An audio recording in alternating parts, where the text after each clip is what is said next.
pretty woman entered the wrong car. It belonged to a rich single dad. The moment Lena yanked open the car door and slid into the passenger seat, she knew something was wrong, but by then, it was already too late to pretend it hadn't happened. The leather beneath her felt softer than expected, the air smelled faintly of sandalwood instead of the cheap vanilla freshener she was used to, and when the engine didn't start right away, her heart skipped. She looked up, ready to snap at her driver for the delay, and froze. The man behind the wheel was not the rideshare driver she was waiting for. He was staring at her with equal surprise, his hands paused mid-movement, eyes sharp but calm. For a split second, neither of them spoke. Then he said quietly, "I think you're in the wrong car." Lena's face burned as she scrambled for words. The city street outside was loud, horns blaring, people rushing by with their umbrellas and coffee cups, all too busy to notice her humiliation.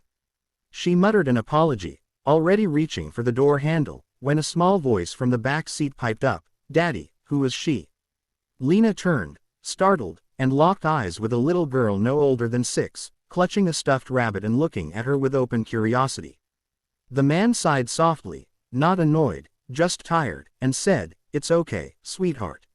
She made a mistake. That should have been the end of it." Lena should have stepped out, closed the door, and disappeared into the crowd.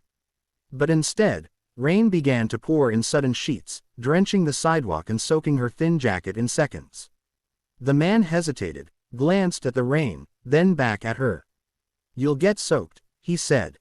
"Where were you headed?" She named the address without thinking, the words tumbling out as embarrassment gave way to exhaustion. He studied her for a moment, as if weighing something invisible, then nodded. "It's on the way. You can ride along." Lena hesitated. Everything in her life had taught her not to accept kindness from strangers, especially wealthy-looking ones with expensive cars and polite manners. But she was late, cold, and tired of fighting the world alone. She shut the door and buckled in, whispering another thank you. The car eased into traffic, smooth and quiet, a stark contrast to the chaos outside. The man introduced himself as Daniel. His voice was steady, warm, the kind that made people listen without realizing why. He explained that his daughter's name was Emma and that they were heading home after a long day. Lena nodded, unsure what to say, aware of how out of place she felt in her worn shoes and faded coat. She kept her hands folded in her lap, staring out the window as the city blurred by. Emma leaned forward between the seats. "You're very pretty," she announced, completely sincere. Lena laughed despite herself, a soft sound she hadn't made in days. "Thank you," she said.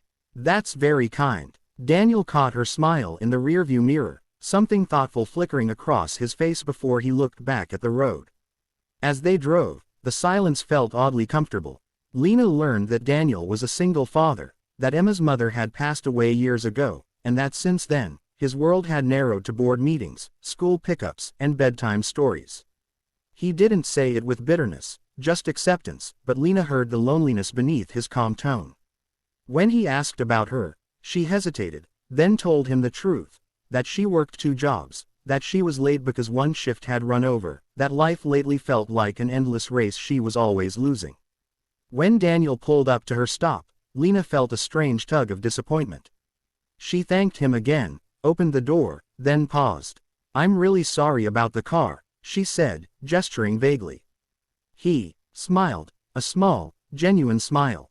"I'm glad you got in the wrong one," he replied. Days passed, but the memory stayed with her.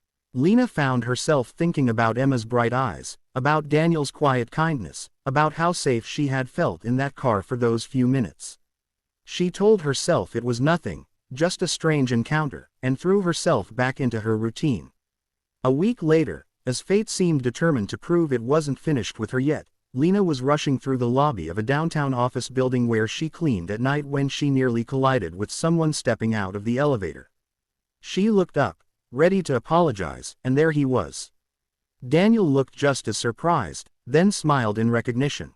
"Wrong elevator this time," he joked. Lena laughed, relief and warmth flooding her chest. They talked longer this time. Daniel explained that he owned the building, that he had been staying late for meetings. Lena felt a flicker of embarrassment at the gap between their worlds, but he treated her no differently, listening with genuine interest as she spoke about her dreams of going back to school, of doing something more with her life. Before they parted, he asked if she would like to have coffee sometime. Her first instinct was to say no, to retreat behind the walls she'd built, but Emma's voice echoed in her head, and she heard herself say yes. Coffee turned into dinner, dinner into long walks and conversations that stretched late into the night. Daniel never tried to impress her with his wealth. If anything, he downplayed it, focusing instead on Emma, on books he loved, on quiet moments that mattered more than numbers on a screen. Lena met Emma properly one afternoon at a park, nervous and unsure, but the little girl took her hand without hesitation, as if she had always belonged there. Just when Lena began to believe in the fragile happiness growing between them, the past reared its head. Rumors spread at Daniel's company about his relationship with a woman, from the outside. Whispers reached boardrooms, questioning his judgment, his image. Daniel tried to shield Lena from it, but she felt the weight of it pressing down on her, old insecurities roaring back to life. The breaking point came at a formal event Daniel invited her to attend. Lena stood among polished suits and glittering dresses, feeling invisible and exposed all at once. She overheard a cruel remark, laughter at her expense, and something inside her snapped. She left without a word, slipping out into the night, convinced she had made a terrible mistake believing she could ever fit into his world. Daniel found her hours later, soaked from the rain once again, sitting on the same street where they had first met. He didn't argue or defend himself. He simply listened as she poured out her fears, her pain, her belief that love like this was never meant for someone like her. When she finished, he took her hands, grounding and warm. "I don't need you to fit into my world," he said softly. "I need you to be in it." The true climax came not with grand gestures, but with a choice. Daniel walked away from the expectations that boxed him in, choosing a quieter path that allowed him to live honestly. Lena chose to stop running from opportunities, enrolling in classes she had long denied herself. Together, they built something real, not perfect, but strong. Years later, Lena would often think back to that rainy day, to the wrong car in the right moment. Their life wasn't a fairy tale, but it was full of laughter, of challenges, of Emma growing up surrounded by love. The moral was simple yet powerful. Sometimes the wrong turn leads you exactly where you're meant to be, and kindness, when accepted, can change everything.